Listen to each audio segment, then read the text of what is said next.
Good afternoon, ladies and gentlemen. My name is Cadet Second Class Nicholas Girog.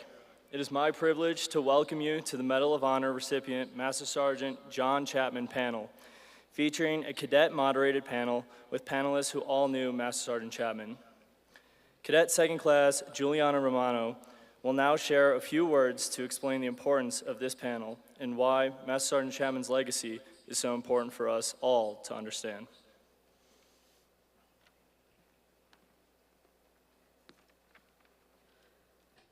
First and foremost, I want to thank the Chapman family and General Davidson for taking time to attend this symposium. It has been an honor for me to hear your stories over the past couple of days. Class of 2026.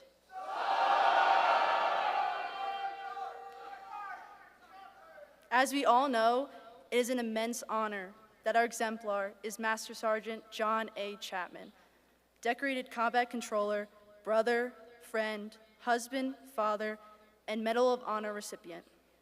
He received this honor for his heroic actions on Takugar Mountaintop, following the ambush and crash of his team's helicopter. Master Sergeant Chapman's actions were selfless in nature, and his refusal to give up, even while wounded, earned him this honor. About 2 years ago, our exemplar team worked to get the United States Air Force Academy their first enlisted exemplar, and it was only fitting to be Master Sergeant Chapman. Through countless efforts of the class of 2026, our class is now able to exemplify the characteristics of a hero. We all know the story of Master Sergeant Chapman, but the members on this panel hold a wealth of knowledge that our class can do nothing but learn from.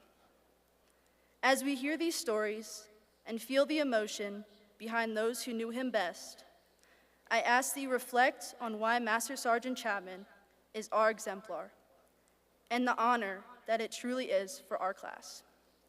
Class of 2026. It is our responsibility to live through Master Sergeant Chapman's legacy and use him as our exemplar through our life and our career. Thank you, and please enjoy the amazing panel in front of us.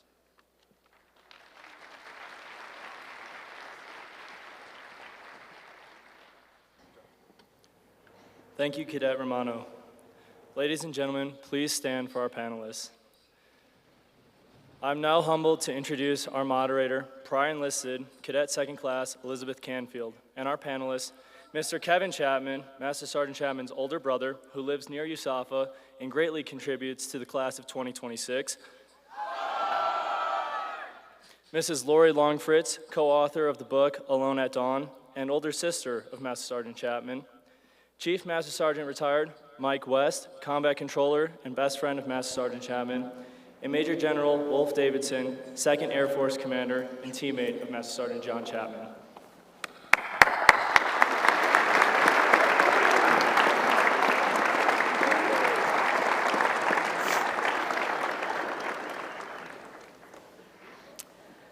First, I just wanted to thank you all for being here and just doing all you do to honor the legacy of Sergeant Chapman and all you've done since the exemplar dinner and the fight to make him our exemplar. General Davidson, if you would, say a few words to those that may not know the story of Sergeant Chapman before we move on. No, I appreciate that. I realize that we have some folks that are kind of experts on this, like the class of 26. And some others that may not be as much. So we wanted to try to reach out to all of you. So we're going to start off with a video, and we'll show you a different video at the end. But we wanted to start off by showing you and make you an eyewitness to at least a portion of John Chapman's heroic actions on Takur. As was mentioned, he was a combat controller attached to a Navy SEAL team employed to establish a reconnaissance point on the top of a mountain. And due to a series of events, they found themselves in an unfortunate situation where one of their teammates was knocked out of the helicopter on their first assault into the landing zone. The helicopter was actually shot out of the sky and crash landed. They called for another helicopter, and the entire team decided to go back in to the LZ that they just got shot off to recover their teammate. And what we're going to show you here in a second is a video of them coming in to the landing zone for their second time. Please pull the video. Martok is 10 o'clock, 2 nautical miles. And for all players, the ground force will be Mako 20. I know that it's a composite of the force, but it is Mako 20 now. That's Champ 20's call. That's what it is. Those that pressure is up. He went back into the old LZ. Do they have a radio? TV moved back. They're landing on the old LZ. Roger. Stay on the LZ and keep burning. They're already on the ground. He went back to the old LZ, sir. You did? Yeah, they're landing on the LZ. All right, get it tight on them. Iris, Champ 20, ground 32. Ground 32, this is Champ 20. Sir, be advised, Razor 0 Drover went past our drone and landed on the original hot LZ. We have tracer fire on the hot LZ at this time. We are overhead with eyes on. Stand by. do we have a freak for the ground, guys? We still this guy down. We need a freak. Be advised, 32 needs a frequency for the ground parties.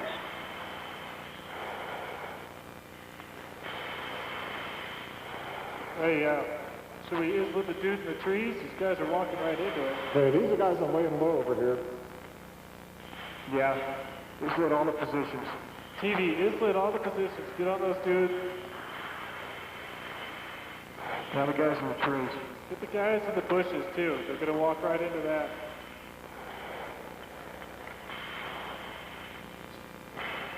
There are also some down in over here.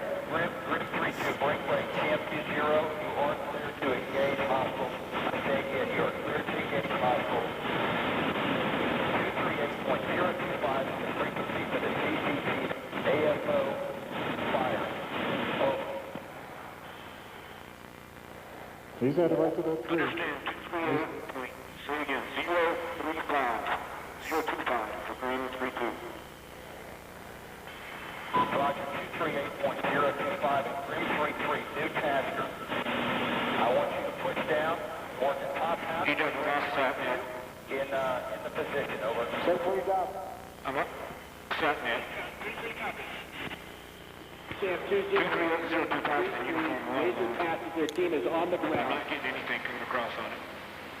Roger, copy. Grim 33 passes on the ground. And Grim 33, your new tasker, you will push. I want you to go to the HLC. You work the external perimeter.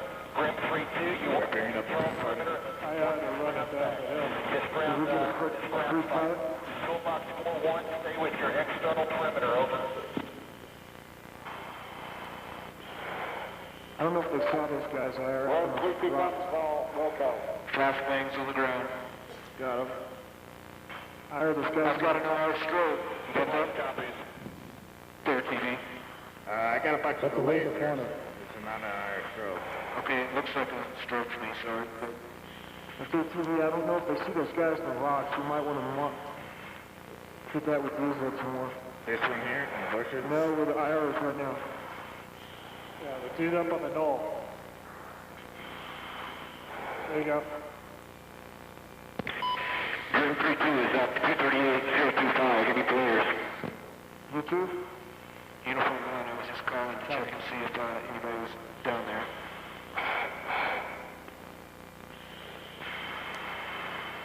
That's good, TV. All right, I think there's one guy in the tree, the tree over here too. Oh, they set up a grenade there. Yeah, more flash traits or G, could you tell? Couldn't tell either. There's a big someone else in that tree. It was big, it went I think it was an RPG going across. pretty far too. On that side, give me an SA. Sir, Grim 32, you guys, right now we are pointing out possible bodies on the LZ with you. There are fires going on the LZ. There's occasional RPG and tracer fire. However, we have no comms with the ground. Just to orient you, it looked a little flat on the ground. Where the team got off of the landings in the landing zone to that bunker that you saw in the assault was 200 feet with a 50-foot elevation change. So basically from sitting in that front seat to climbing to that top corner through mid-thigh length deep snow. Hence, you saw the pace of it. We'll show you another video at the end that kind of talks through the entire operation, and we'll account for the 4 actions that led to the result of the Medal of Honor, demonstrated by Master Sergeant Chapman that day. Hey, the last 2 things I'll kick it before we kick it back over to the moderator here. We are very, very blessed to have John Chapman's mother, Terry, in the audience with us here today. Terry, it's great to see you. Wow.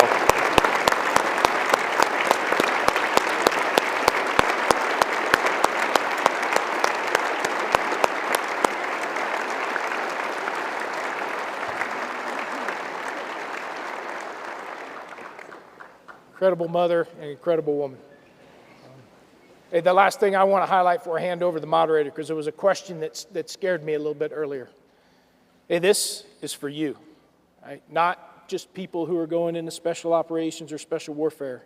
If you're going into our Air Force, we're talking to you, right? This is for your consumption. Thank you. Yes, sir. Thank you. So I understand that you all have talked through just what we're going to go over today, and just how Sergeant Chapman's life emulated, not just in his career, but his entire life growing up, emulated the 3 core values and then some. And so I was just wondering if you could talk through some stories and kind of relate that through the core values of the Air Force. Yeah, so I'll start it off. Chief West, I served with John. Not only we started this off together, this adventure to becoming combat control, and then went to the pipeline, and then we were stationed with each other a couple times. And we ended up becoming not only teammates, which is a very bonding moment, but we also became best friends, and we spent a lot of time with each other. But John and I were also, we liked doing a lot of things, but one of our hobbies was, and we liked to turn wrenches with old cars. It was just our hobby. We were gearheads, and man, that arguably could be, and I've talked to a couple people about this. People say, hey, how do you unwind? And I like to work on old cars. That was my therapy 101. But for John and I, we lived and breathed it. It was our passion, and that's the way we unwinded. It was either with kids or it was with cars. It's just the way.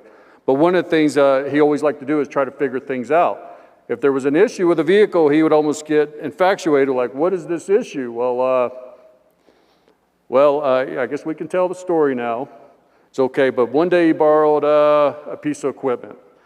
This was before the GoPros and everything, but he was determined to figure out why his car was making this noise up by the front tire. And the best way to do that is I'm going to put a camera in there and kind of analyze it. And he put a camera up inside his car where he could see the movement of his front tire and figure out what the noise was causing it. What he didn't fail to do was let his leadership know, or what he failed to do is he didn't let his leadership know. And somebody saw him watching that video and they caught on. They're like, hey, Chappie, where'd you get that video from? Where'd you shoot that from? He's like, I was doing some training with one of the unit cameras. It may be safe to tell you now, but the part I want you to know out of that is that it was the integrity part. John could have probably came up with a different other excuses in part of it, but that was his character. And what you're going to learn is like, man, that was his character in a lot of other ways. But man, he was being honest about it, and he was going to face whatever happened to him. But luckily, he had a great career, and he had a good record at that point. It wasn't like it was a concern, but the training part might have saved him a little bit. Man, just take that for what you can. Yeah, and speaking of integrity, a story that comes to mind for me is, John got into his own trouble on his own, but more often than not, he got into trouble because I got him into trouble. One time I had this great idea that I was gonna, this neighbor girl had this just little bike. She's probably 4 or 5 years old. We were 8 maybe. He was 8. I was 10, 11. I forget the math.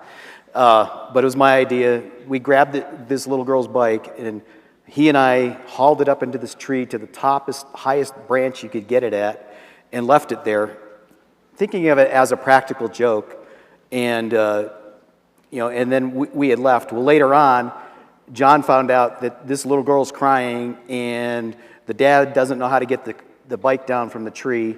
Well, I mean, he could have just let it go, but no, he said, no, I did that. I'm the one that went up there. He apologized, and he had the integrity to step forward and admit the problem. And then he said, and I'll go up and get it. And he did that. He went up and climbed the tree by himself, and went up and got that. And and he took on that whole responsibility. I never got in trouble for it because he never told anybody that I was part of that. Okay, so when John was in high school, he was a junior. He was a junior. He and another guy, Michael, who was a senior, were the best divers on the team. And the coach was approached by 3 other towns who did not have coaches, and asked would Tom Allen would be willing to coach these other kids. John and Michael both said, absolutely, bring them in here. And so they were willing to help coach their competitors. So they knew that they were obviously in all the meets that they would be going against them, but they were confident enough in themselves, and they had the integrity to know that these other kids needed what Tom could give them and what they could give them. And so they were kind of like assistant coaches for Tom in helping out these other kids. And to me, that just shows that the integrity that he had was, he put himself before these other kids, or put them before himself, and that just with the integrity that he had, just doing the right thing. Thank you for those stories. Yeah, I really appreciate, a lot of us know the stories of Sergeant Chapman and his military career, but it's awesome to hear how he was growing up and seeing all of those. And so moving on to the next core value, service before self, I was wondering if you guys could share examples of that too. Yeah, so, the thing about John, he was like your teammate sitting beside you. You'd never know who he was or what, but one of the coolest things is when we were going through combat control school, one of our blocks of training was we went through demolition training, and it's ability, part of our role as air traffic controllers, and we work with a lot with humanitarian, or it could be in a deployed environment, but if we need to clear obstacles, we've learned demolition is, man, that's a great, useful tool. Well, this block of training in combat control school, demolition training, is it's really complex, as there's a lot of formulas you have to use to help figure out how much of explosives I'm going to use on this certain object. Maybe there's a tree laying down across your object. You got to figure out all the parameters, the diameter, the circumference, the radius. You're going through and you're kind of doing the formula to figure out what the explosive were. With this chart they use, this little GTA chart, they call it. It's kind of a cheat sheet. It's kind of complex. We had an instructor teaching it, and 90% of the class was, really confused. The questions were coming. The instructor was having trouble answering the questions. But we had one guy in the back of the room figure it out before we all did, and that was John Chapman. And he actually got him and goes, hey, guys. And he brought it down to our terms, and he goes, here's what he's trying to teach you. And he actually got up on the board, and he goes, hey, and we all went, oh, man, that's it. Oh, this is easy. And but he was doing that. Anybody else, as you're in this competitive group trying to stand out, John wasn't doing it. He wanted his teammates to be where he was in that level of training. And this carried out throughout combat control school until we graduated. He wasn't looking to be an honor graduate, never, ever. But I can tell you he was wanting to be just like one of us, and he wanted us all to graduate with him. And that demolition training was an example of him trying to show us, hey, look, we can do this, guys, let's go. And it went throughout the whole 2 months we were there at the school, just one obstacle after another, he was there to help us out. And so I give him that credit for that service before self. Yeah, and I can think of one story for, as young adults, we were hunting in Michigan with our dad, and for each of us, John and I were walking through the woods and just kind of chit-chatting, and for each of us, this would have been our first kill with a deer. And, we're walking through the woods, we break out of the woods into a clearing, and across the clearing at a fairly good distance was a very large doe. And, my immediate thought was like, well, I'm going to do this. But John's first thought was, Kevin, you're going to do this. He put me before him. Even though this could have been, would have been, for both of us, would have been our first deer. He chose to let me have the opportunity to the point that, I mean, it was far enough away that I needed something stable to shoot off of. And he volunteered himself. He stood in front of me and let me use his shoulder as a rest. He was my bipod, per se, in order to take that shot. For the deer's sake, it was not a kill. So, but it's just an example of how throughout his entire life, he was that way. He would put other people before himself, and it's just the way he was. Yep, he sure was. And when he was a sophomore in high school, he came upon a young girl who was a freshman. She had lost her dad 2 weeks prior, and I guess you get like 2 weeks for a funeral or whatever, grief. And so she had to go back to school, and she ended up behind the school sitting on the base of a light post, and she was crying. And she said, John, she was just sitting there crying. She didn't want to talk to anybody, and then all of a sudden she said she just felt somebody sitting next to her. And in her mind was like, I just don't want anybody near me. John just sat there, and then he put his hand on her arm, and he said, my name is John, and what can I do for you? And he just sat there and let her cry. As it turned out, she said, well, I just don't feel like I should be here. I'm not ready. And he said, I'll walk you home. It happened to be across the town, and she didn't want him to get in trouble, and he laughed at her. But he ended up walking her into the nurse's office and waiting for her mom to come get her. But at 15 years old, he was willing to just put this young girl and her pain before himself, and that's just how he was growing up.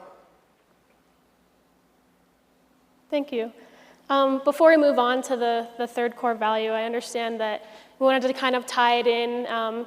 So not only is it excellence in all we do, but we wanted to talk about the humility that Sergeant Chapman held throughout his life and into his career. So if you want to touch on that. I'll jump in. Okay. I obviously saw it later in life than those. I was Sergeant Chapman and his team leader, and then his acting commander when we deployed him. And humility is one of those things. And for the class of 26, you heard this in spades from me at the dinner. I've never seen a more humble person that didn't need to be humble than John Chapman. And and as I described it to that class back then, my description of humility to younger audiences gets tough sometimes, because if you hear some of the speeches we give you this week, right, hey, we want you to be a winner, right? This is about we're fighting to win, right? And that requires confidence. And sometimes people get a little confused about the difference between being confident and being humble. And I like to articulate it in that confidence is believing in yourself, and humility is believing in others. And John Chapman believed in others and would always, going back to all of the core values, but always put them above himself. Obviously, you just witnessed one of those. We'll talk about that a little bit more in the end, in the ultimate sacrifice. But it didn't matter what mission it was, right? It didn't matter how crappy the detail was. You could expect John Chapman was the last one there to make sure that he was taking care of it for his teammates. Now, he was going to prank you, and if he was the last one in the building, somebody's stuff was getting jacked with. There's no question about that. But he would be the last one to take care of whether it was cleaning the team room, prepping the material, prepping the equipment for the next day. He always thought that, hey, I got to be a teammate first, and I'll trust everybody else to actually be better than me.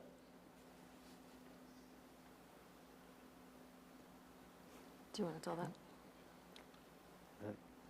I know, as far as excellence goes, I mean, growing up, we were all, involved heavily in sports.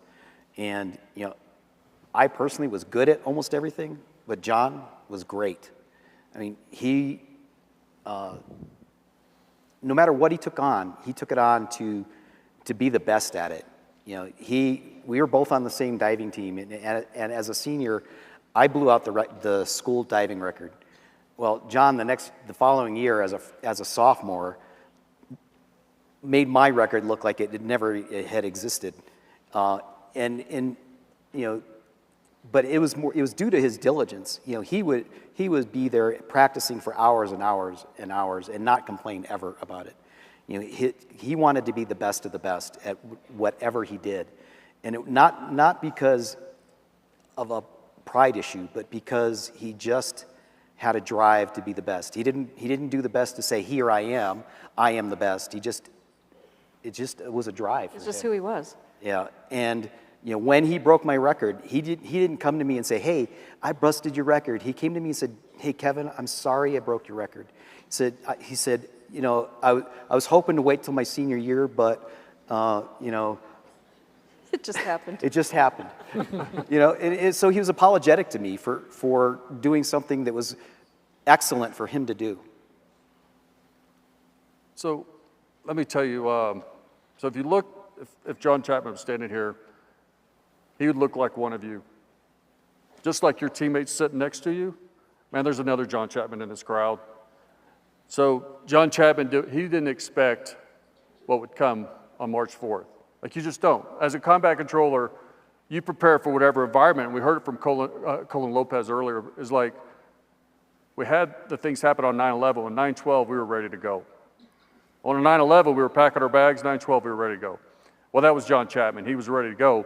But when we look at before that, there's a lot of things you got to do to prepare for whatever. We don't know what it was. At 9/10, September 10th, man, it was another normal day, but you have to be prepared to go.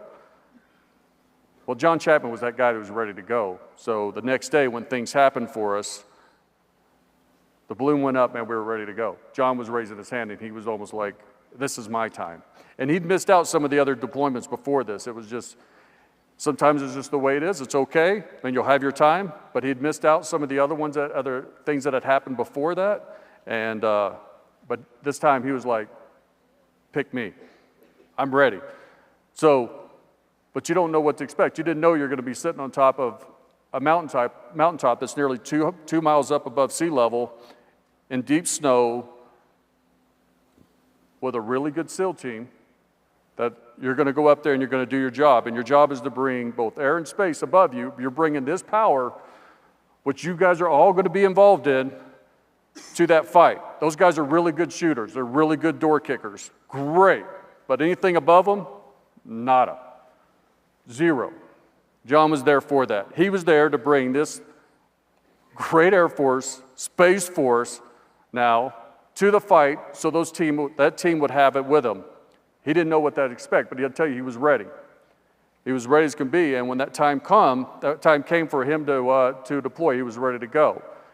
His actions on that mountaintop were his best what he could do, and he was there to save that team. And he didn't expect it, but man, things were happening, and he was determined to save that team. And I appreciate everything this class has done, because it's important. One of the last things he said before he deployed, he told my sister, "I will do anything in my power to protect my team." And that's what he did. Lori, you want to talk about your right arm? Yeah, so when John was going through the pipeline, you know, I didn't know anything about it. I was completely oblivious. And I grew up with John, and I was thinking back, like, I don't really remember him really struggling with too much, but he really struggled in certain areas of the combat control pipeline. And every once in a while, he would send me a letter. It was old school back then. And some of the letters were like, I don't know if I can make it, or I'm struggling, this is really hard. And at the end of every paragraph was, I'm not giving up. I'm struggling with this, but I'm not giving up. And so I took some of his letters and kind of combined them, and I have a tattoo in part. It says, "I finally see myself making it." And the only reason he could say that is because he did not give up. So at the, if we go through all these core values that we've been talking about, and we'll wrap them up here a little bit more in the end. Getting back to Chief West Point, so how did he end up on that deployment? So Sergeant Chapman was not on one of the operational teams when 9/11 happened. He was actually in an advanced section of our unit. And 9/11 kind of took, for the unit we were in, the 24th STS, it pretty much blew out almost everything that we had. And all we had left was to be able to reconstitute our requirements to sustain the next lift. So Sergeant Chapman got pulled out and sent up to meet with the SEAL team that he was out there, and they have a reconnaissance element. And we had only put our most experienced operators on the reconnaissance element. So we ran out of folks, and I went to Chappie and I said, hey, we need you to go do this. I need you to take this on with the SEALs. It's over Christmas. He had been running pretty hard. That's why he was in this different section. He had 2 young girls that were 5 and 3. And I'm like, hey, I need you to take this one on. He's like, yes, sir, happy to do it. So he went and got his kit, went up there. Well, meantime, we had cranked up production. We knew this war wasn't going to be over in 30 days, and we had been cranking through, and we produced a couple folks to replace them. So, and I built the schedule of how it was going to be replaced, and Chappie wasn't going to deploy. And on Christmas Day, he shows up at the squadron, and he says, hey, this is the best team the SEALs have, and they have the trust and confidence of their leadership. And they're going to find themselves on the most difficult missions that country has to offer. And we owe them the very best combat controller we can. And we all know it's me. Now, that sounds pretty confident, right? Some maybe even egotistic. But if you didn't know him, he would send you. Because what he ended with, I've got to be on this mission. This team needs me. So, obviously, he deployed in January. They went to Afghanistan, started executing a few missions. You saw some of the pictures up there of those first missions that we played out. I want to talk a little bit about this picture up here. This is my favorite picture of Sergeant Chapman. It's a lot of us our favorite picture. So, this was the mission, the next to last mission that John executed, the one before he was killed. So it doesn't look like he's on a mission there, does it? So this was taken in an Afghan village, in an Afghan house. Him and his team, and this story was relayed to me by the team leader. Their mission was to go into a very sympathetic to the Taliban village to do reconnaissance and figure out where the Taliban were to be able to call in strikes and kill them. They had a small group of Afghans. We did not have very, very good partners at that point in the Afghan side. So there was a lot of, do we trust them or not?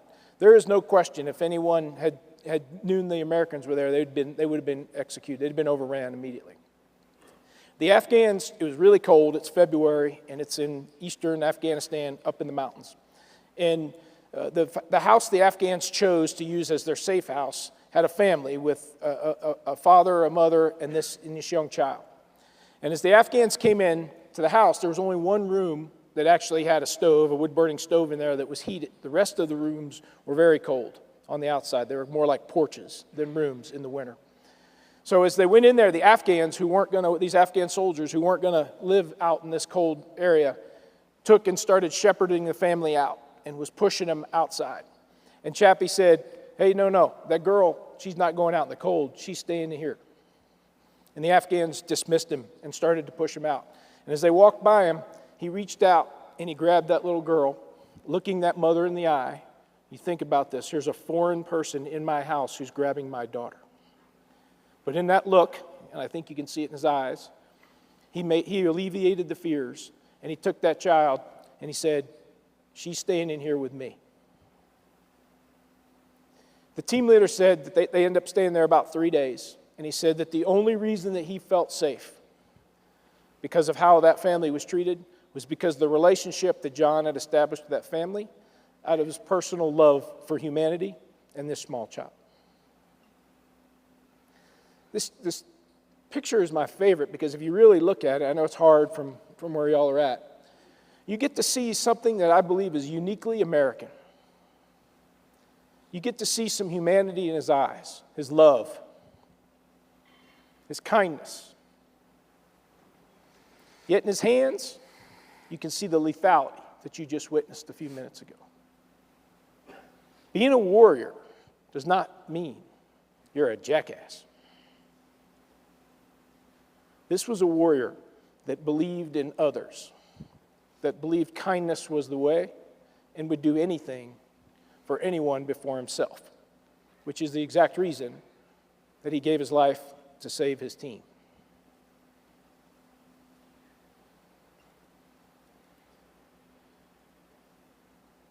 often we find that folks who maybe don't come home feel like they had a premonition, that they felt like they needed to be there. Right? I don't know if that was true with Chappie or not. I knew he believed that that team needed him, and he was going to be there, regardless of the cause.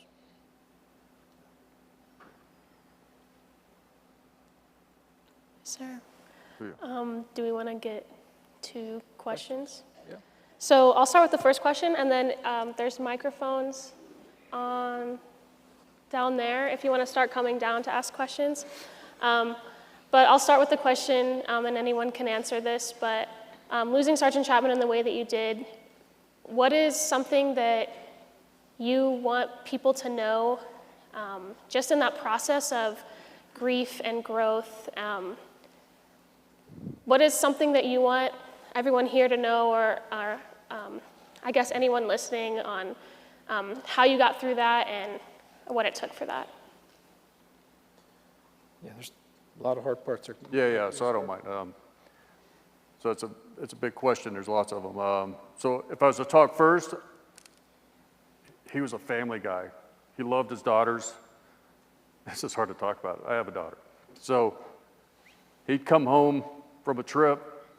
I mean, we'd all be outside, stuff on the grill, typical music, maybe some drinks in our hands, but you can put that imagination in your mind, but we're unwinding, man. We're a bunch of guys unwinding and have a great time. And it's a great way to tell stories and catch up with each other. But his daughters were very, very important to him. His daughter was born within 3 days of mine. We both were almost spent the whole time at the hospital that week. I went for his, he came back for mine. But what I saw with his daughters is like, man, we're just having a great time. He would stop what he's doing, go in there, and he'd start bathing them, reading them stories, getting them in their jammies. This is, the big stud, the big alpha type. No. He was a family guy first, and I respect that. I think we all do, but there's a part where if somebody isn't taking care of their family first, man, there's like, you kind of maybe wonder how they can even take care of themselves. But his daughters were number one, and they looked up to him, and they were always happy to see him, and he was always happy to see them. But behind that was his character. John was a solid guy. If I called him 2 o'clock in the morning, I knew he was going to be there. And that's where not only you get into the teammates do that for each other, but we'll do it in a heartbeat. If anybody up here was to call and say, hey, Mike, I need your help, I'd be there in a heartbeat. But John would take another level. He'd be there for a long term. He was also a buddy, so I knew he'd always be there. And it's kind of nice to know that just for wherever you're at. And maybe if I was gone, I knew I could call him and say, hey, man, I've got an issue at the house. Can you take care of it? Well, he would be there. I knew he would. And so I always loved that part of his character. Yeah. So, SEAC Colon Lopez mentioned earlier, that was the first fatality out of the unit. Actually, after John deployed, I actually PCS'd. So I was in Okinawa when he was killed. And unfortunately, about 2 weeks earlier, we had lost our first in Okinawa. We lost Bill McDaniel and Wad Ridout. So 2 PJs that were killed in the MH-47 that was infilling into the Philippines. And we were kind of reeling from that when I got news. The command chief came and told me that Chappie had been killed, and as well as one of his teammates. The SEAC talked about this earlier. You got to prepare for it, right? It's gonna happen in combat. People are going to pay the ultimate sacrifice. And the two things that we have found in dealing with it that are the most important is the first one is that everybody has to expect that it's a probability. It's a possibility, right? Everybody has to be ready for it and prepared for it. And it's amazing how much difference that actually makes for the family and everyone else.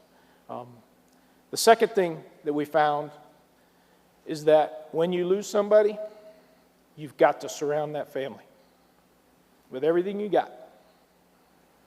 For 2 reasons. One, they just paid the ultimate sacrifice. We get to serve, our families get to sacrifice. And 2, everybody else is watching. I was the DO of the 320th when we lost the two PJs, and we announced to the squadron, my squadron commander made the announcement. And what was I looking at? I was looking at the faces of the young PJs that were getting briefed, because I had to pick two to go replace them. All right? You got to make sure that everybody continues to execute. Wrap your hands around those families. There's a reason why all these family and we know each other. And, we say they're our family now because they're part of our community forever, and everyone else is watching. If I could answer for Terry, I'm going to answer for you, Terry. We love Terry, but I could tell you she lost her son. She gained 600 more sons. I could tell you that. They're going to say that. They're part of our family now. It's hard for me to talk about. They are. They called me. No doubt about it. Because that's who they are. And it falls in line with some of our others. But, yeah, she may have lost one. We love John. But she gained all of us. One thing that helped me, I think, was in finding out from town kids and from these guys how much John touched them and affected their. Some of the things that he did were just him being him, and it actually changed people's lives. I'm not going to get into all the stories because we don't have time, but I've heard story after story, even now, almost 23 years later now, of how he affected someone, and whether he knew at the time he was affecting them, and I don't know. I just know he was just being him, and he for sure he loved you guys. He loved you, and yeah, you're definitely our family. No doubt. Mm-hmm. Yeah, I just have to ditto you. It's just the community of combat controllers was so welcoming to our family, just wrapping their arms around us in a really, really tough time for the family. And we so much appreciate it, to the point now that, we're 20 plus years past it, we still grieve, but they're still standing with us. That's how tight the community is. It's not like, oh, we're going to stand with you for this next year. 20 years later plus, they're still standing with us, and that's the type of community that you all should be creating wherever you're going. Whatever units you have, just create that community. Just you're going to stand behind the families no matter what happens. Panelists and Cadet Canfield, thank you for sharing Master Sergeant Chapman's story with us. It truly inspires us to think about how we would respond when placed in a combat scenario like Master Sergeant Chapman's. Ultimately, it builds our resolve to emulate Master Sergeant Chapman's courage and devotion to both our teammates and our country. At this time, we will pause to open the floor for questions. Attendees can ask questions at the microphones positioned in the audience.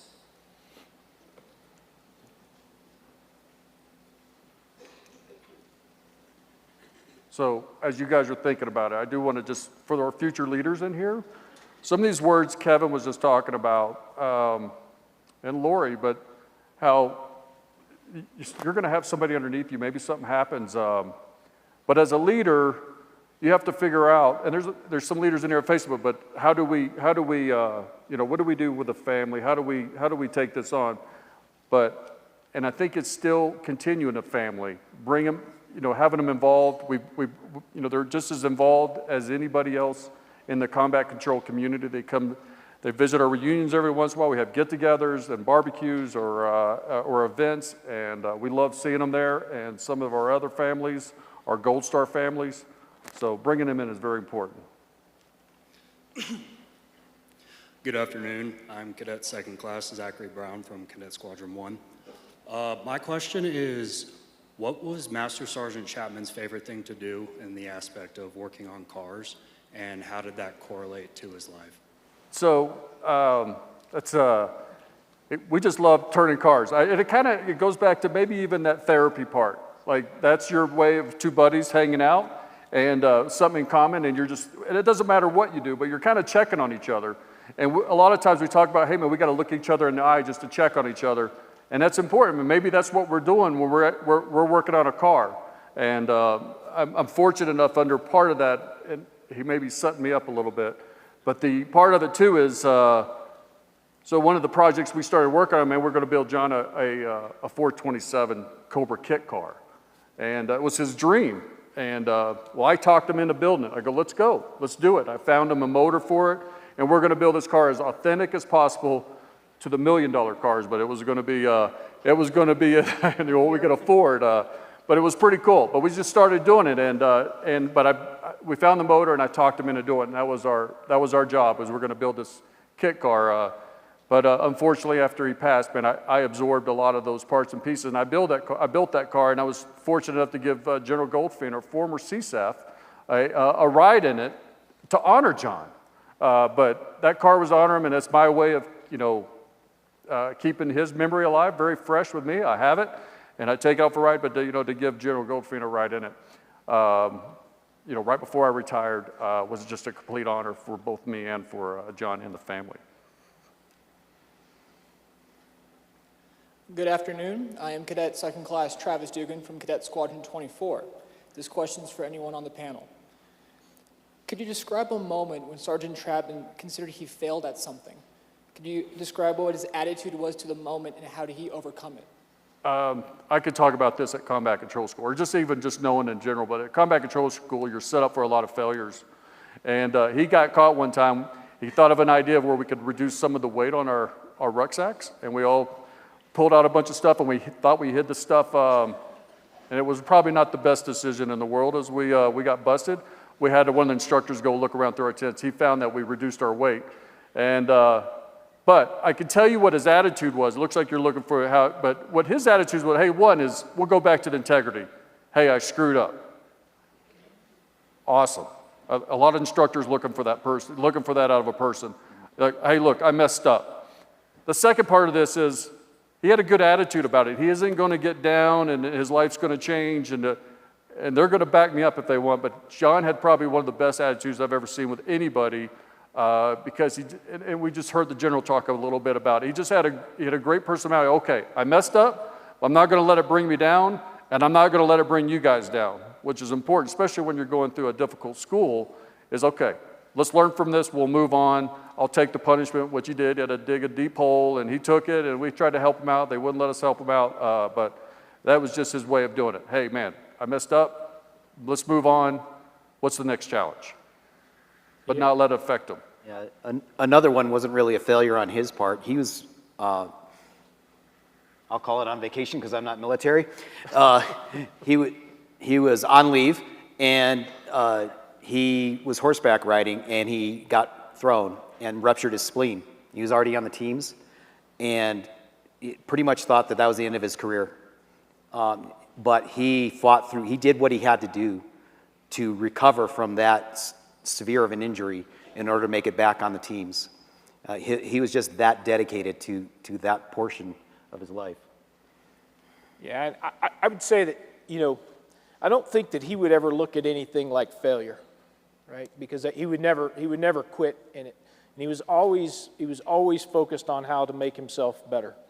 And so, where a lot of people, are focused, and CZ brought this up earlier today as well, how do you advance your position wherever you are, right? And it's pursuit of excellence. And Chappie was 100% in pursuit of excellence all the time. So, he would take those lessons, he would internalize them. He would start with, where we had, Colonel Torres talking about yesterday, no excuses, take responsibility, and then just go get after it again. Yeah, I was relayed a story from, was it Master Sergeant Childress? Is he Master? Yep, Ron Childress. Yeah, so he was one of John's, pretty early on with a combat control school, I believe, one of his cadre, and they were on our walk, and I'm probably getting some of this story wrong I don't know the terms, but so they were marching, and they heard something fall on the ground, and they turned around, and there was was it a magazine that holds So a Out of magazine your weapon. out of the weapon fell on the ground, and Childress was like, whose is that? And John said, mine. That's mine. And he called him. Well, they called him Chappie, but he had another name for him. But anyway, that he earned. He's like, so what does this mean? And he said, they had to do push-ups for each item that fell. Well, that was, I don't know how many, but 30. It ended up being like 300 push-ups, but it's not just 1, 2, 3, it's 1, 2, 3, 1, 1, 2, 3, 2. So he had to do 3, not just he, everybody had to do 300. And for each bullet that was in that magazine, plus he charged them 10 push-ups. So, and Ron Childress always had a way of being crafty with it. So he said the magazine plus those 30 rounds that were in there. And, yep. He asked John to do the math. He said 300, and he said start pushing away North Carolina. And they all did there, and he said, I'll be damned, by the time they were finished, John got up and he was smiling. Because he knew, he had screwed up, and well, Well, it was a team. We weren't smiling. Oh, were you there? We had to take care of that later, though. Different story. Yeah, well. Yeah. Nothing had changed because in Yeah. high school he enabled the high school soccer team to get more conditioning too. So Yeah. Yeah. Thank you very much. We have time for one more question before the moderator will continue. Good afternoon. My name is Cadet Second Class Angel Harris from Cadet Squadron 36. Something we talk about here a lot at the Air Force Academy is our why, which is why we decided to join the military, why we want to serve. And I was just wondering if you all could inform us, what was Sergeant Chapman's why? ever since he was little, he wanted to travel the world. I know that's one of his whys. Mom has a little drawing of him that he drew, like I wanted to travel the world. He wanted to test himself. He always tested himself. He wanted to be the best at whatever he did. And he tried college. He did everything he possibly could, and he succeeded in lowering his GPA.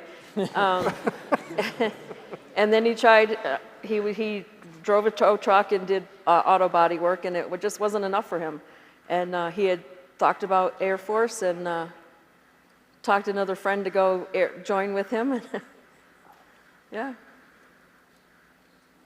Mom kind of made him promise not to go into anything too dangerous at first, and he said, sure, I'll promise. And he was miserable. He did what he thought. He put in his time as long as he thought he could, and then said, I want to try myself. I want to try a combat control. And so he put to cross-train and was accepted, and the rest is literally history.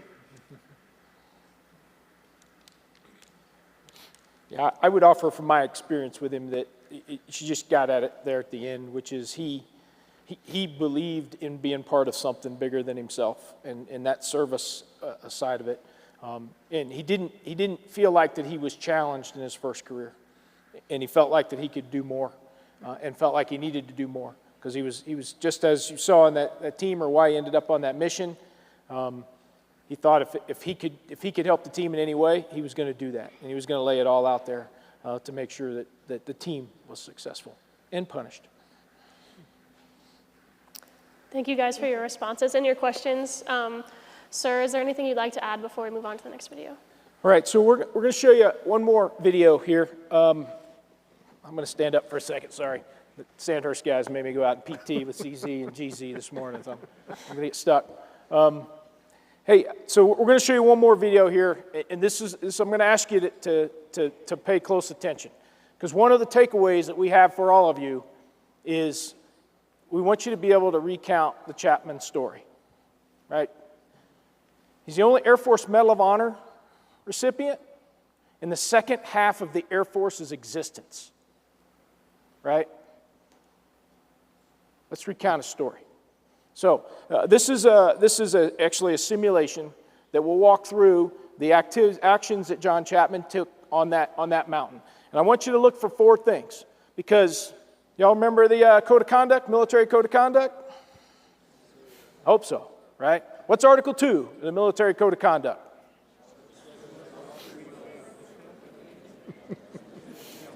That's right. Never surrender, roll for will, right? You got it. So, there's a lot of folks that think up there and said, oh, Chapman was surrounded on this mountain, then he fought, he deserves a medal. If you're surrounded on a mountain, you fight.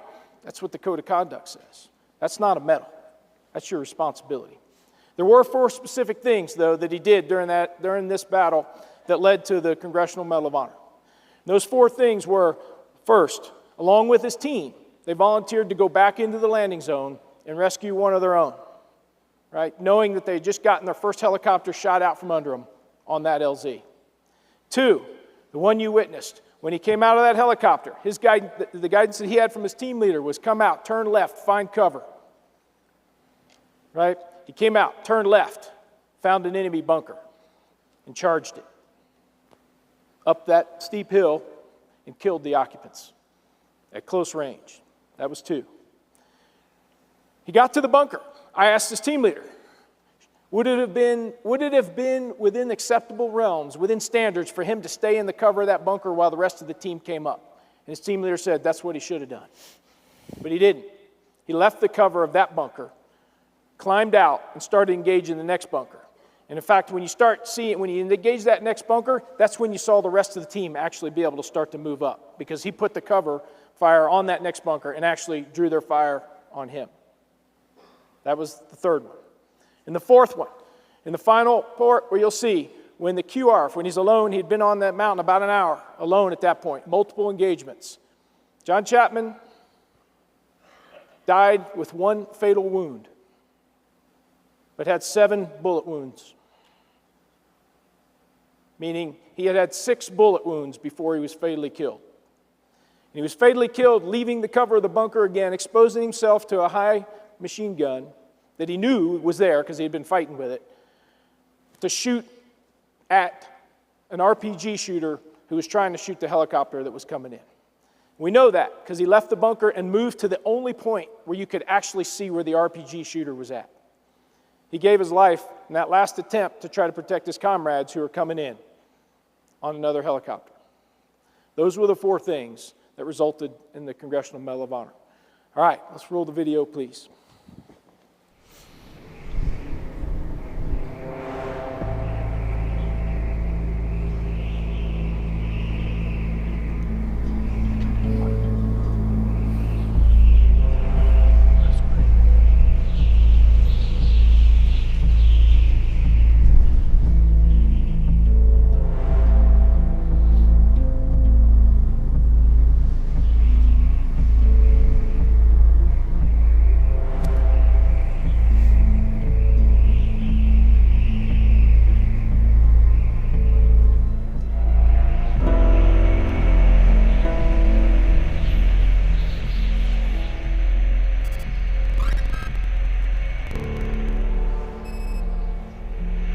Early in the morning of March 4th, 2002, a joint special operations reconnaissance team was tasked to insert onto the mountaintop of Takur Gar by way of an MH-47 Chinook, report enemy movements, and direct airstrikes.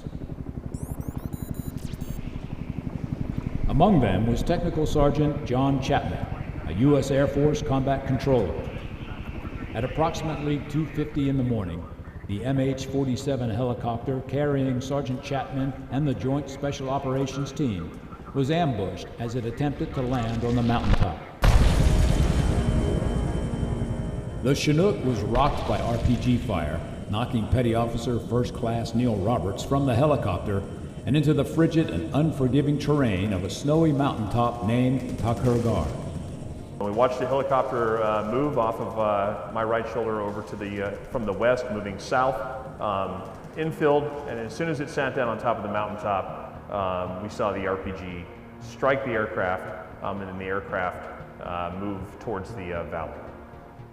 We heard Mayday, Mayday, Mayday, any Grim, any Nail, this is Mako 30.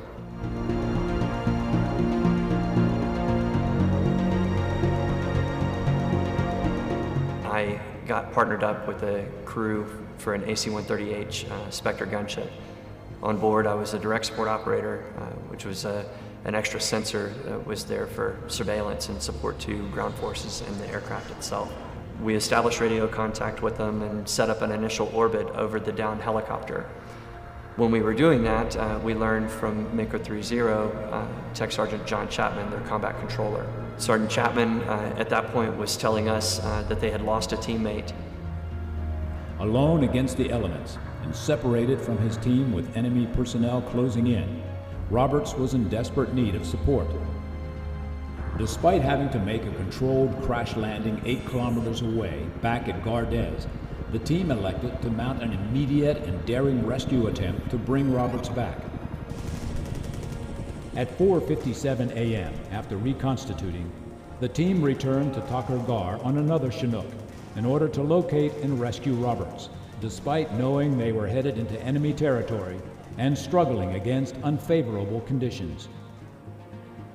These guys knew that they were going right back into the same spot that their original aircraft was shot up, and they lost a teammate out of the back end of the helicopter. So these guys, they knew what risk they were facing, and they charged right back in there to save one of their very own. Upon touching down, Sergeant Chapman immediately identified and engaged a concealed enemy bunker in front and above his team. He charged that initial bunker, and then from there, what my aircraft commander described as the firefight in a phone booth just unfolded. Chapman assaulted through and cleared the bunker, killing 2 enemy combatants. Sergeant Chapman moved into the open to engage the second enemy bunker and protect his teammates. Chapman was struck and critically injured by enemy fire. We saw tracer fire, mortars, explosions, RPGs. I mean, there was a lot of activity.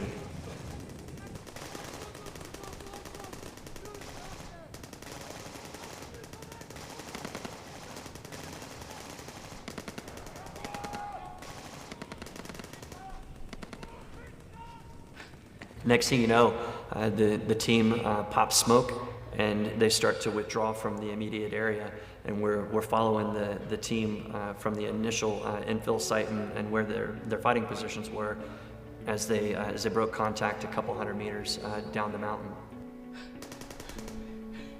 So as all of this was going on, our sensor on board saw a completely separate IR strobe come active. So Mako 3-0, the main element, had withdrawn a couple hundred meters, but all of a sudden at the original point, there was an IR strobe active again. It became absolutely clear that it was Tech Sergeant John Chapman. We were located approximately 3.5 to 4 clicks just north of the mountaintop, approximately about 10,000 to 11,000 feet up. At the time, I believe that there were 2 separate elements, one that had gone down or had moved down the mountaintop, and there was another element that was on top of the mountain continuing to fight in that bunker location.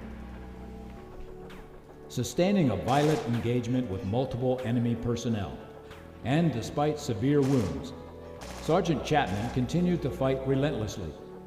Throughout the next hour, the enemy bombarded Chapman's bunker position with machine gun fire, rocket-propelled grenades, and flanking movements. I was the lead combat controller, JTAC with the Quick Reaction Force, 2 Get Lost service members. The sun was coming up, it was just about dawn. We did 1 pass over the mountaintop, and on that second pass, we began to flare to land, and that is when we received heavy RPG and small arms fire. At 6:11 a.m., with the QRF helicopter quickly approaching, Sergeant Chapman placed himself in a precarious position by leaving the bunker and moving into the open once again to engage the RPG team preparing to assault the incoming rescue force. Effective enemy machine gun fire struck Chapman.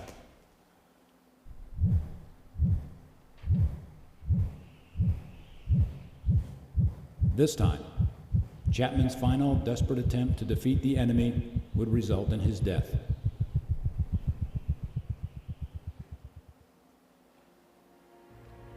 He sacrificed himself for the QRF that came in.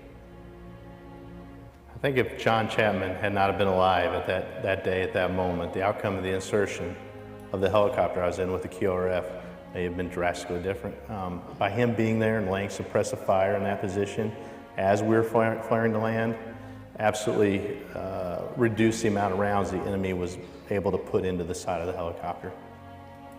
He volunteered to go back after he had landed back at Gardez. He didn't have to go, and he did it because he loved what he did. He loved his country, and that I'll never forget.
Thank you for that, sir. Before you all get into your closing remarks, I just wanted to thank you again for being here and spending time with us and being able to share Sergeant Chapman's legacy with us. It's been truly an honor to spend the time with you over the last several days, so I appreciate it. Thanks for having us. Yeah, thank you very much. Kevin, final comments? So my memory's not so the greatest, so I have to read what I wrote for my closing remarks. It basically, you know, the point I want to get across is service before self, and inside that, the humility. You know, and from the mouth of a great prophet, greater love has no one than this, than to lay down one's life for his friends. The act of laying down your life for your friends can only come from one who embodies humility. The one who considers others before he considers himself. John, for his entire life, literally and figuratively did that for others through his humility. You know, again, we've heard when pride comes, then comes disgrace, but with humility comes wisdom. For John, humility was second nature. Because his esteem was always focused on others instead of himself, he had the innate ability to see the big picture in any situation, which gave him the wisdom to take command and control of the environment in which he found himself. And on a cold morning, on the 4th of March in the year 2002, in a place called Takagar, John undertook his final act of humility. Hearing the approach of his rescue helicopter, he assessed the situation and made a command decision, a decision that esteemed his rescuers more than himself. This final act was the ultimate expression of his love for his brothers, his love for his country, his love for me, and his love for all of you. Thank you. Me, huh?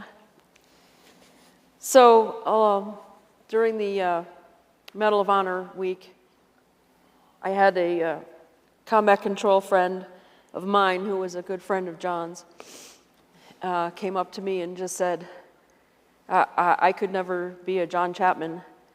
And I'm going to tell you the same thing I told him. It's like, you don't have to be a John Chapman, but you have to be the best, fill in your name that you can be. So you be the best that you can be. Have compassion, have integrity, and be humble. That's what John would do, and that's what will carry you through. Just be the best person you can be. Do the right thing, whether people are watching, and especially when people are not watching. That's good. So, John loved his family. He loved his teammates. He loved his girls. I can't leave them out. He loves his friends. He loved his job. He loved being in the Air Force. And more importantly, and Jay Hill just said it on the screen, He loved his country with a passion. Couldn't be more proud of him. Love him, and let his legacy live, and thank you. All right, so I'm going to ask you for three things. So obviously, you all took the time to be here today, right?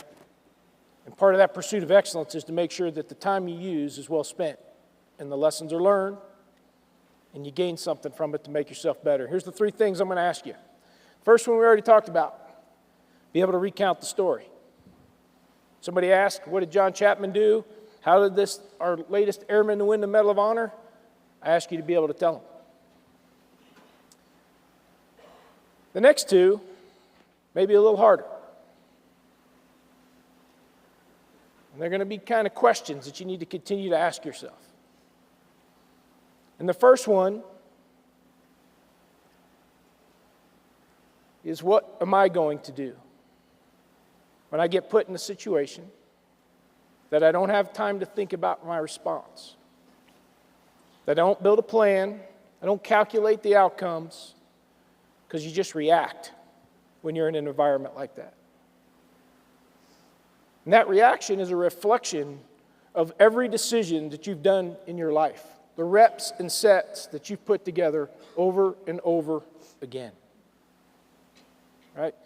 John Chapman, the decisions he made on that mountain were they were an autopilot, which is why his family is here today to tell you about how John Chapman became Master Sergeant Chapman. Right? He wasn't born that way. He made those decisions. He was mentored by his family, by his parents, by his teammates. Right? And he was focused on that pursuit of excellence each and every day. So you ask yourself, am I doing the things today that will lead to the outcomes that I want when I find myself in that situation? Not that situation. I'm not asking you to go run up Eagles Peak every day, right? Although it is pretty cool. I'm asking you to think about the things you do each and every day, right? Integrity. What do you do when no one's looking? Are you doing the right thing? More importantly, are you doing the right thing when everyone's looking but no one else is saying anything?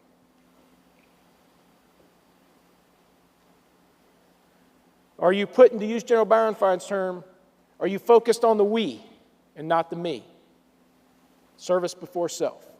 Are you figuring out how your team is going to be successful before you're going to be successful?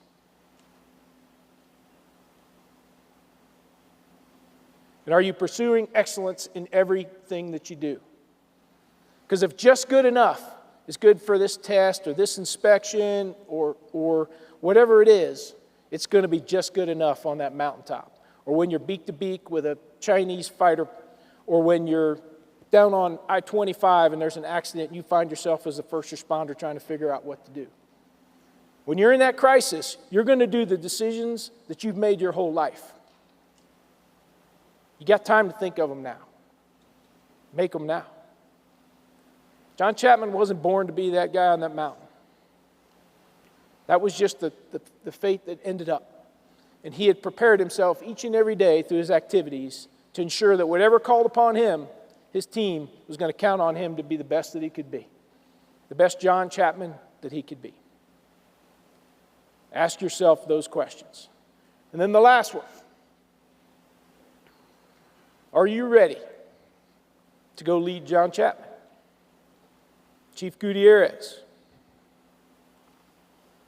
Because some of you are gonna. Some of you are 100 days away. And looking at those NCOs, giving them guidance, supporting them, making sure they have the resource. Are you ready? I hope your answer is no. Because I've been doing this for 31 years and mine is. The good news is, if you've answered yourself, you now know what the solution is. You just got to go do it. Those of you here at the Air Force Academy, you're in an incredible location that you have all these tools to be able to come to work every day and focus on, am I ready? Am I ready to lead my team? Right? Those of you in ROTC have similar experiences. You don't know or when or if you're going to find yourself in a situation that challenges you to that level. But you do know with 100% certainty that you have from exactly right now until it occurs to get ready. Thank you for your time. Thank you for the opportunity for us to continue to tell the legacy of an American hero, Master Sergeant John Chapman. Panelists, thank you for joining us today. On behalf of the United States Air Force Academy and the National Character and Leadership Symposium, we'd like to present each of you with these commemorative coins.